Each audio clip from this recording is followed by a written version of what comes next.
Hello, welcome to my channel. In this episode, let's play along logarithmic word function. Let's see how best we can play with numbers, arrange them, migrating ourselves from what indices into logarithm. So, per our definition, we are going to just say a definition of a logarithm or a logarithmic function. We are going to just let b be any positive real number. It means under logarithm we are going to be dealing with what? Positive numbers. Then such that b is also not equals 1. We need positive numbers, but we don't need 1. We need other numbers that are bigger than what? 1. So the logarithmic of x, meaning the x as a number with the base. Remember the indices. We have the base and we have what? The exponent. Good.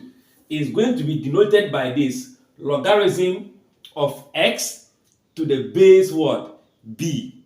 Remember? The logarithmic of x with the base what? B, denoted by this. Then the log is just the short form of what? Logarithm. So if you see this, what are you seeing? You are seeing logarithm of x to the base what? B. The base that you remember under indices. The base, exponent. And the exponent form is the number we are referring to here. And this is also defined by this. Remember, it's a function, right? The function deals with the x coordinate and the y coordinate. So we are going to say that y equals to the logarithm of x to the base what? B. Only if we can rewrite this logarithm going back into indices to say that x is equals to b exponent y. B exponent y. Let's look at the similarities between the two representations, right? This is under logarithm function. This is under what? Exponential what? Equation. Now, if you look at this, we can see that x here is our exponential form. The value that has been changed. Let me just say 8 equals to 2 exponent 3, right? So this is the index form, the base and the exponent, the power, all we call them the same.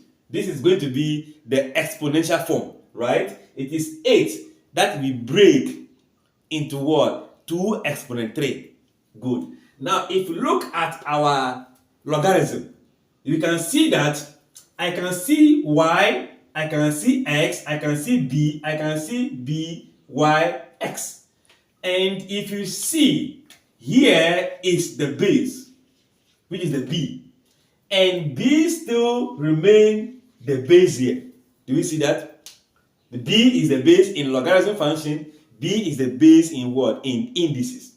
Then what again? Then you can see that the x that we are calling here, you say that is the logarithm of x. The x, which is the form, the number we are referring to, is the one we are having here, which is the exponential form in the indices. Do you see the link? This is the exponential form in the indices. Then our function, the y that is referring to the whole factor, is becoming the exponent, or that has been the exponent in indices since we are moving from indices into logarithm. So if you look at it carefully, there is a repetition of the base. Indices, the base, is the same as the base in logarithm. Then the only trick is that we exchange the position of the function x here. You see the x is isolated. The y is attached. Here the y is isolated. The x is what? Attached. So the only trick you can use here is what? B from indices, the same as the b in the logarithm. Then if I know the isolated quantity in indices become the, let me use the word, married term in what? The logarithm. So if in case by chance I am just giving logarithm of 32 base 2, something like this, is equals to what? 5. If you use your calculator, you'll be able to ascertain that logarithm of 32 base 2 is 5. Now, how can you convert this back into indices? I believe you won't think twice because you know the base is going to be the same base. So if I'm moving into the exponential form or moving into indices, the base will still be what? 2, right? The isolated term here become the married term, the combined term. So that is going to be the 5. Then the combined term here, which is 32, now become what? The isolated term. So now you are able to move from indices to logarithm, logarithm to what? Indices. We know that 2 exponent 5 give us 32, right? Then we're also going to say that what? The logarithm of 32 to the base 2 will be equal to what? 5. So if you want to use a link, you can see that this is an exponential, right? This is what? Logarithm. So we are going to move in this way. Do you see that? We are moving from here. 2 exponent 8 equals to what? 32.